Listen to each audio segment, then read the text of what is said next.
Hi everyone, welcome back to Alice and the Giant Bookshelf.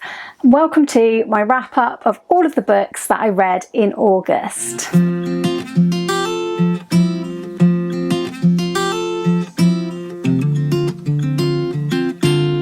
Hi everyone, welcome back to my channel, or welcome if you are new. My name's Alice and I have way too many books. And before we get started today, apologies in advance if you can hear any digging up the road noise, because that's just started up the moment I sat down to film. So hopefully the microphone isn't going to pick it up, or I'm going to be able to edit it. Today's video is my wrap up for all of the books that I read in the month of August, with a couple of exceptions because I did do some reading for the Booktube Prize. So a few stats first. In the month of August I read a grand total of 17 books, which Storygraph tells me is roughly 4,508 pages. And I did also start and not finish, so I DNFed 2 books. My Storygraph stats are telling me that due to a reread that I was doing and some Buffy graphic novels, fantasy is actually at an all-time high for me on the genres. I read 6 supposedly fantasy books and also 6 literary fiction and 4 mystery, so what I would normally expect apart from maybe the fantasy. I listened to 2 of these books as audiobooks. 3 books were acquired this month and then read immediately. 6 books were from the Giant TBR, 2 books were rereads, and 3 books were borrowed, which was 2 from the library and 1 from my mum. And I did read 1 ebook that was also borrowed from the library via Libby. That's the numbers. And first of all, I just wanted to say that I was judging the Booktube Prize finals and I wanted to get as much of that reading done as I could in the month of August, even though the deadline is the end of September. So I have now actually read all of the books I needed to read, because I'd already read 2 going into the month. I read 4 of the books for the fiction finals of the Booktube Prize this month, and I'm not allowed to talk about those yet, so I will be reviewing those in a separate review video, which will come out at the beginning of October after the winner has been announced. For that, I read Foster by Claire Keegan, that was the 1 ebook of the month. I read Trust by Hernan Diaz. I read How High We Go in the Dark by Sequoia Nagamatsu, and this was kindly sent to me by the lovely Gemma from Gemma Books. And I also read, and this was actually one of the audio reads, but I did have a copy out of the library as well, I read Young Mungo by Douglas Stewart. So those are the books you can expect to hear about in a future review of only Booktube Prize books. The rest of the books I have put, as usual, roughly in order from my least favourite to my most favourite in the month, and as always this is very roughly. I had quite a lot of 4-star reads, sort of very good books this month, and I wouldn't say there was an awful lot to separate them, so there is that as well. There wasn't really any particularly notable 5-star reads, mainly because my only 5-star read of the month was a reread. That is a book that I absolutely love, so would have expected it to be right up there. With all of that in mind, I'll start with the 2 DNFs of the month. And the first one was incredibly disappointing because I actually bought this brand new in hardback for like $16.99, and I don't often buy a brand new hardback, I would have to say, and clearly I shouldn't have been tempted in and bought this one. If you've been watching some of my videos this year, I bought this on a trip to Bristol, and I was massively sold on this cover, to be honest.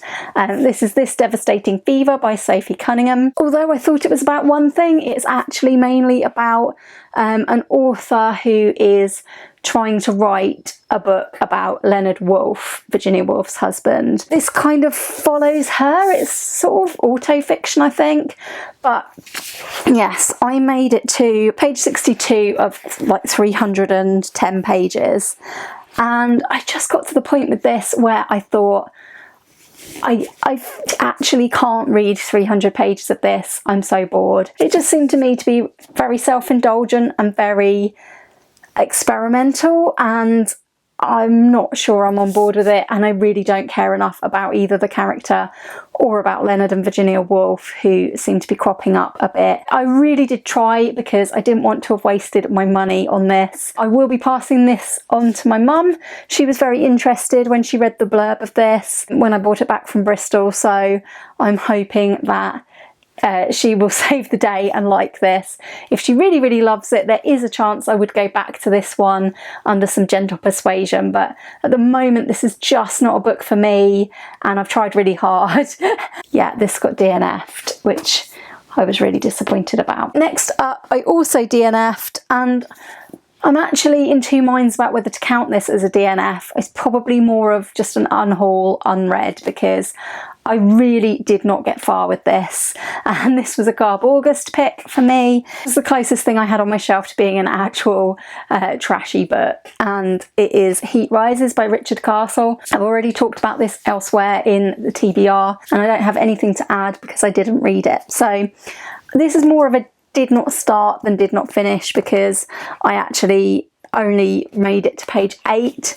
This is like a 400-page long book, and by page 8 I just couldn't do it to myself. I thought, I can't read 400 pages of this, and I'm not being snobbish about this book. Don't believe in book snobbery, but I couldn't put myself through this style of writing again, and I have read the first 2 in this series. I won't be returning to this series, and I will be getting rid of the book because it's just not for me. I think I moderately enjoyed the other 2 when I read them, but yeah, I wasn't feeling this one. I've decided to unhaul all 3, but this one will be obviously unhauled, unread. That was books that I didn't read. Now on to the books that I did read. So I had a couple of books that I would probably describe as only okay this month, and the first one I've reviewed elsewhere. I did a standalone review of this because it was one of my Mr. B's books. Again, this book wasn't for me.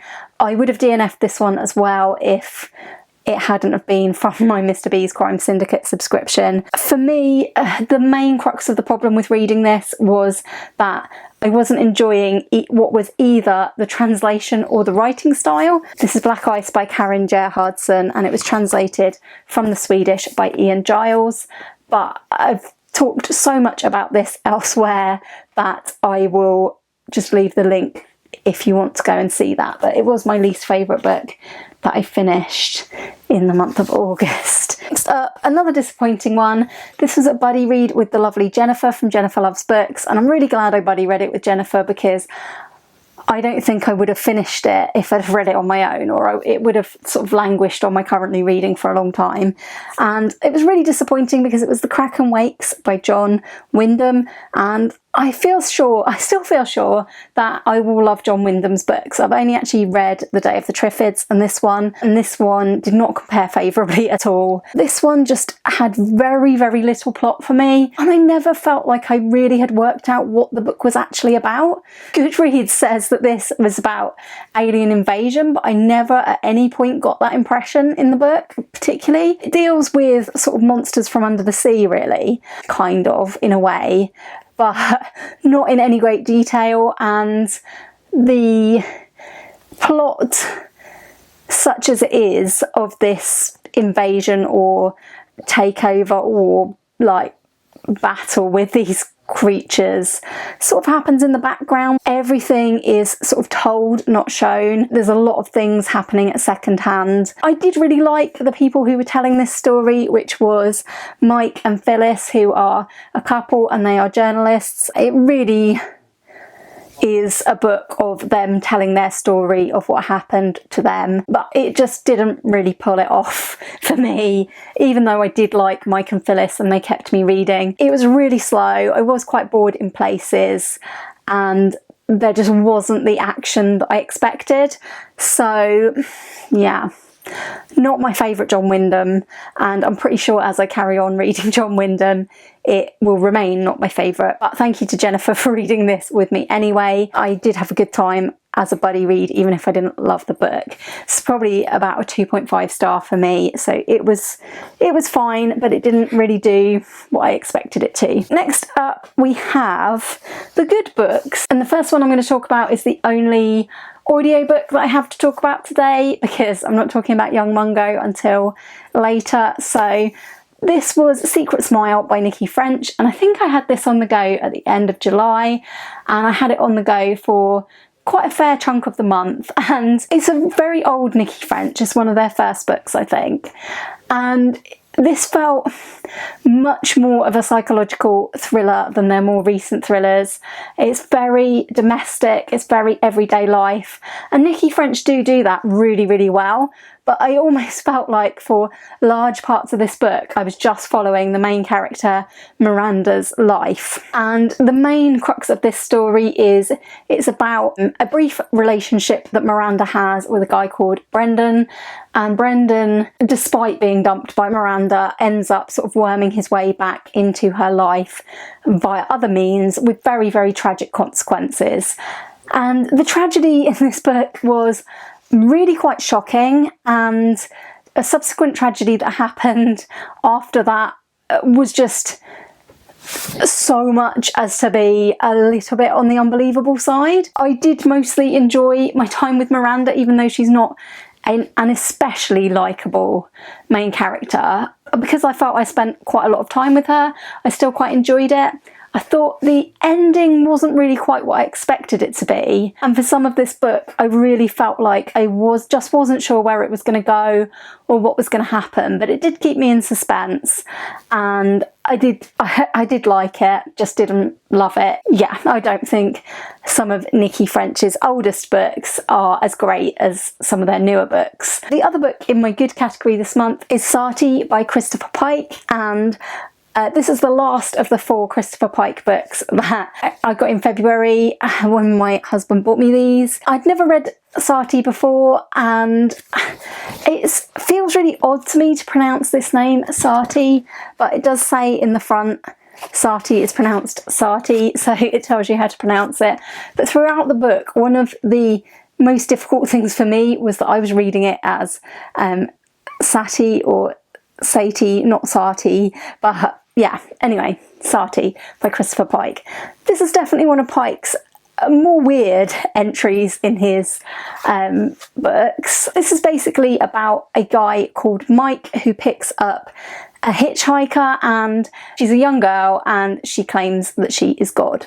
So that's the main premise of the story, but not a lot really happens. A few things happen around that premise, but it's not full of sort of murders and action like a lot of Christopher Pike's are. I find it interesting to look back and read Christopher Pike books, because this was written, like many of his books, in the early 90s. And Pike does actually, although I selected this as one of my possibilities for Garb August, this is actually quite a deep book. And I always think that Pike includes quite a diverse cast of characters, and I hadn't really realised until rereading these or reading these as adults how much Pike touches on social issues. I don't think that these books are ever going to be considered as like major works of literature or anything, but I do often think when I read Christopher Pike that his books are a lot deeper and have more levels than you would think. However, there isn't huge amounts to this story, and it wasn't one of my favourites. There isn't really that much to grip you here, but I did read it in a day, pretty much, 2 days. It was fine. If I find more Christopher Pike books secondhand, I am definitely going to buy more and carry on with my reading and rereading project for Christopher Pike, but I don't have any more for the time being. So moving into my very good category, we have The Song of Achilles by Madeline Miller. I've already talked about this with the FOMO Book Club, because this was our FOMO Book Club pick for July and August, and I spoke about this over on Gemma's channel. I will give you the link in the description if you want to go over and catch up with that. There are massive spoilers for The Song of Achilles, and there are some spoilers for the Iliad by Homer. although I think the story of that is fairly well known, so not massive spoilers. If you want to know more about our thoughts on that, I suggest going there for a more in-depth view. But in summary, I thought that the Song of Achilles, which follows Patroclus and Achilles, and to a lesser extent Briseis, who I thought was a great character in this. I really enjoyed the relationship between Patroclus and Briseis later on in the book. I thought that was really sweet. I thought Madeline Miller had done a great job of giving like the Iliad story a big twist and highlighting really the relationship between Patroclus and Achilles. But because there's been so much hype around this book, and because I hadn't read it up until now, I think I had just hyped myself a little bit too much. So I thought this was a very good book, but for some reason, for me, it just didn't have that spark of a 5-star book. I enjoyed reading about Patroclus' childhood, and his sort of training with Achilles in the mountains was interesting. I felt very tense throughout the sections once they'd gone to war, because I knew what was going to happen from reading other retellings and from reading the Iliad. For me, there was something I just couldn't put my finger on that made this not like a best book for me, but I can see why people do love it, and it is a touching story. So yeah, those are my very brief thoughts on the Song of Achilles. Next up we have The Bone Collector by Jeffrey Deaver. It seems like absolutely months ago that I read this book, and I read it with Jolene from Bookworm Adventure Girl, and Jolene is lovely. We had a great time reading this. I loved sharing our thoughts on it, and I do still need to watch the film. This is a really brutal crime fiction book, and there are some bits that are really disgusting, which I don't personally have that much issue with, but there were some disgusting scenes. I really liked the relationship between Lincoln Rhyme and the investigator Amelia Sachs, and I loved seeing their growth over the story. And actually, this is another book where you would think it's just a straightforward crime fiction, but actually it has a lot of deeper levels, and it had me and Jolene discussing some very deep topics, including like euthanasia. I thought this was a very good read. I was impressed with Jeffrey Deaver's writing, and I will eventually read more from him. If you have read the Lincoln Rhyme series, I would love for you to let me know in the comments whether this series needs to be read in order, because I do have one from later in the series, The Stone Monkey, on my shelf that I could read, but I don't have the very next book in the series. So does that matter if you've read Jeffrey Deaver? There was a little bit too much police procedure in this one for me.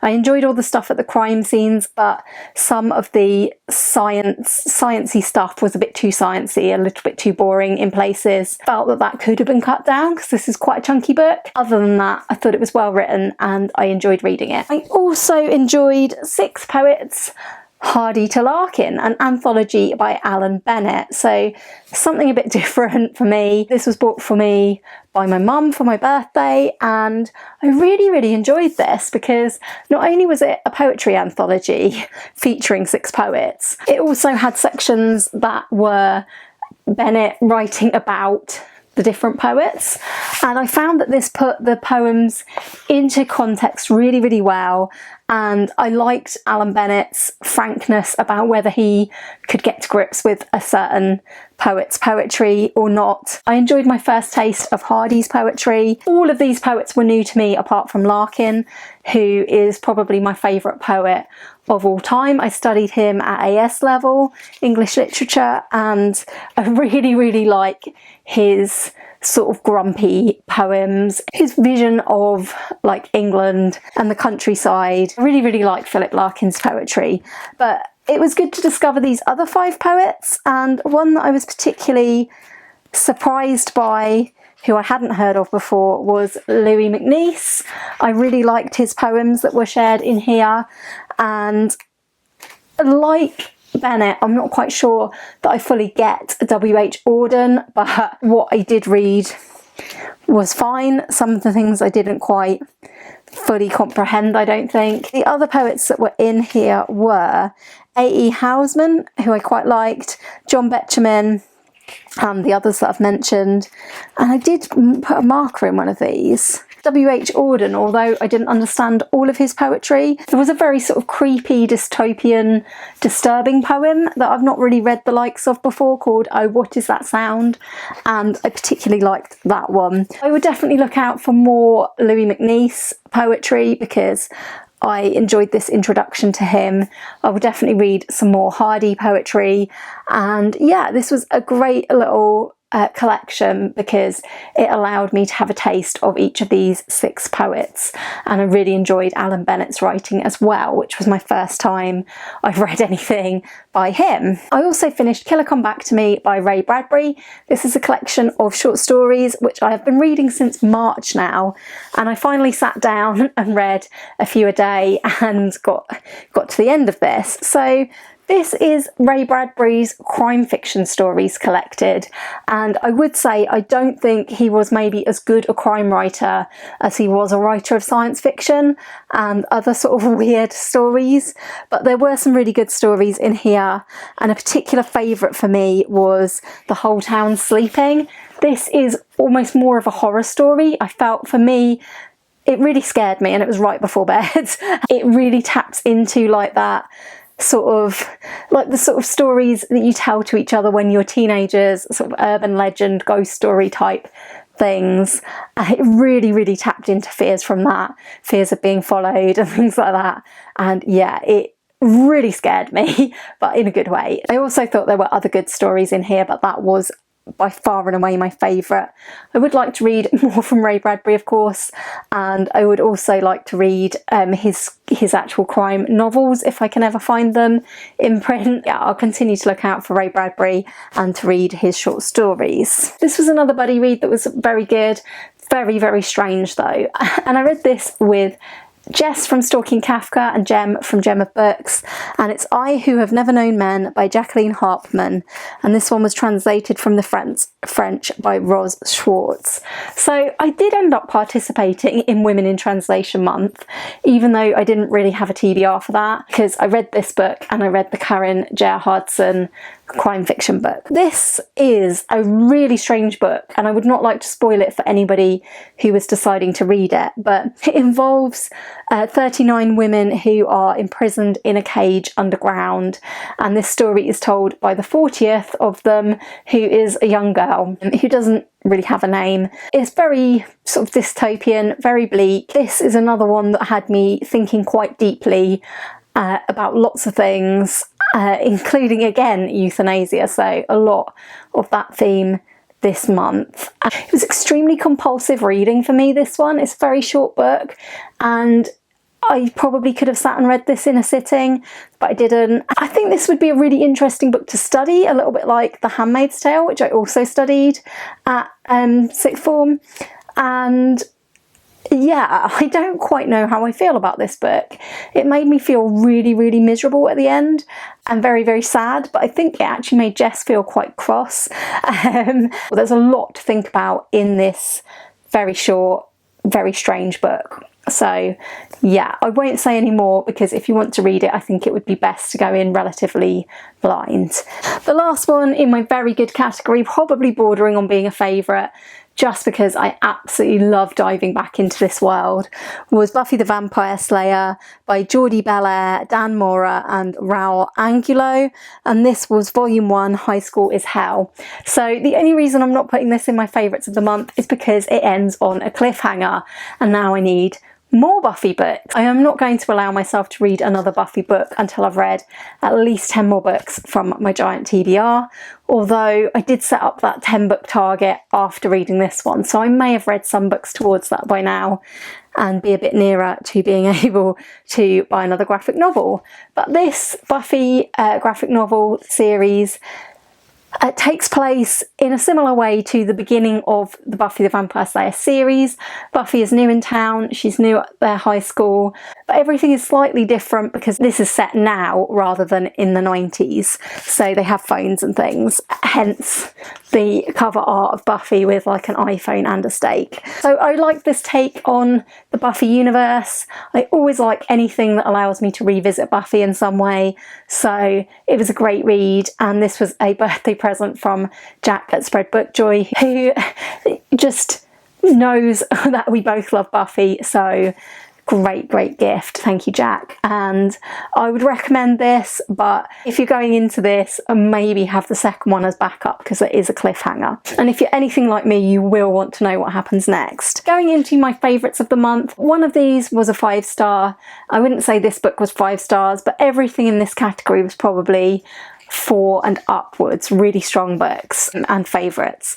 So my other Buffy the Vampire Slayer book that I bought this month was Buffy the Last Vampire Slayer, and I have already talked about this, I think, a little bit in my book haul, but this one's set on an alternate Earth that has been ravaged by climate change, and because of that, vampires are able to walk in the daytime because of the pollution.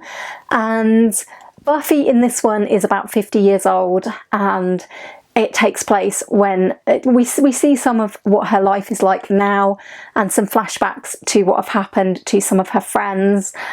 Oh, and this one is by Casey Gilly, Joe Jaro and Joanna LaFuente. And this one doesn't have a cliffhanger because it's all self-contained, but I do feel like probably more in this series could be done with this series idea. The premise of this is that Buffy runs into someone who claims that they are a slayer and are therefore like the last vampire slayer. So Buffy is asked to help train them up. I think that you can take lots of liberties really with an alternate universe type scenario, and liberties definitely have been taken. It's not really a book where you can tell how it would fit into the actual Buffy canon. It's definitely alternate in several ways around the characters' lives. I, for one, really appreciated reading a different take on Buffy, and an older Buffy was interesting to follow. So yeah, I had a great time with this, and yeah, I think if you're looking for a standalone Buffy graphic novel and you don't mind alternate universes, then this is great fun. Then my final 2 books are part of a reread that I'm doing of a series that I absolutely love. It's an all-time favourite, so you would expect these to be favourites of the month. And I'm doing a reread with Gemma from Gemma Books and Jack from Spread Bookjoy. And I expect the 2 of them would say that I'm forcing them to read this series, because I probably am. I am mad about this series. I had this read to me when I was young by my mum, and it's just an all-time favourite. So the series is actually called The Dark is Rising sequence, and it's the start of 5 books by Susan Cooper. However, the book that actually starts the series is Oversea Under Stone by Susan Cooper. And this one was actually my favourite book of the month, because The Dark is Rising, although it's the title book in the sequence, and although it introduces a lot of the world and a lot of the magic that will happen in the subsequent 3 books that we're yet to read, this one has never been my favourite in the series, because I think from here on in, the next 3 just get better and better and better. But in many ways, Oversea Under Stone, which is quite different and very much set in the real world, is my absolute favourite. I probably won't be saying that next month when I've finished the other 3, but there we go. These things go in waves. And yeah, so Susan Cooper's series, really enjoyed both of these, but for different reasons. So this one is set in the summer, and it follows the Drew family on a summer holiday where the 3 children, Jane, Barney and Simon, find an old map. Now, one of my absolute favourite tropes in children's books is children in a house finding something. So yeah, it's a really good quest narrative from there on in. Highly recommend this one. And if you do read the series, obviously definitely start here, even though the next book has different characters. But these characters are important, and the setup of this book is very important to the whole series. Loved this from Susan Cooper. It was my favourite of the month. I also really enjoyed The Dark is Rising, which follows Will Stanton, and this one takes place on Midwinter's Eve and then onwards into Christmas. And this, as well as setting up the magical system for this sort of fantasy series, and as well as establishing Will as one of the old ones and giving him his sort of quest within this sequence, this also has just a beautiful, beautiful writing style. I think Susan Cooper wrote this one almost 10 years after the Oversea Under Stone, and it's noticeable the difference in her writing. Her writing is excellent here, and I think that there are some beautiful images of the English countryside, especially in the snow, and there are some beautiful family scenes of Christmases in times gone by, and this is a book with a really, really powerful sense of place and time, and I loved it. I always love it, and I'm really glad to come back to this series and read it with Gemma and Jack, and I'm hoping to get to the final 3 ASAP. It's probably second favourite book of the month because they were very, very good rereads. That's all the books that I read, so there's only one thing left to do, and that is to check in with the giant TBR numbers. As you will have seen from the fact that I had a big book haul, it may not have been the best month numbers wise, so let's see. I started out with 168 books at the end of July. I added the 2 Buffy books and one other book, which I can't reach in the pile, but was one of the Booktube Prize books. I added those 3 to the TBR, but I read them immediately, so they won't be adding on, so we're still at 168. I then got my new book from Mr. B's, which was this one, which takes us up to 169. I had 3 more presents from Jack that I didn't read, so that took me up to 172, and I bought 2 more books in London, which was 174. I then had the 2 unhauls, DNFs, ones that are leaving the TBR without being read, so that takes us down to 172. And finally, I read 6 books from the giant TBR. Those were The Bone Collector, The Kraken Wakes, Black Ice, 6 Poets Hardy to Larkin, Killer Come Back to Me, and Sati. And that takes us down to 166 books. So amazingly, by reading and by DNFing, I have managed to get the TBR 2 books lower than it was at the start of the month. Not bad for a month where a lot of books came in. I'm really, really pleased that the TBR hasn't gone up, and I'm hoping very much that Shorty September helps it to go significantly further down, fingers crossed. If you have enjoyed hearing about all my reads from August today, please do give it a like. Please do consider subscribing if you haven't already, and I would love to hear from you in the comments. What were your favourite books in the month of August? Did you have any books that you DNF'd? And yeah, what books would you recommend that you read? Thanks for watching today, and I will hope very much to see you all again soon for another video all about books here on Alice and the Giant Bookshelf. Bye for now.